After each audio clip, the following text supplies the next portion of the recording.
কিছু কিছু মহিলা আছে যারা বিয়ের পর শ্বশুর বাড়িতে এসে দেখবেন তাদের বাপের বাড়িতে পাতিলটাও ঠিক নাই, কিন্তু শ্বশুর বাড়িতে এসে সেই লেভেলের চাপা। আর চাপা যে চাপা, তাদের সাথে কেউ লাগতেও পারে না। আবার ওদের আচার ব্যবহার এত খারাপ, মনে হবে কি বস্তি থেকে উঠে আসছে। তারা মনে করে যে তাদের এই চাপা, তাদের এই খারাপ আচার ব্যবহার তারা বংশগত উচ্চ বংশের পরিচয় দেয়।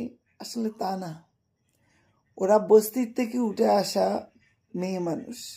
কারণ একটা ভদ্র ফ্যামিলি, ভদ্র সমাজের ভদ্র মেয়ে কখনো শ্বশুর বাড়িতে এসে কারোর সাথে ঝগড়া করবে না, কথায় কথায় ছোট করবে না মানুষকে।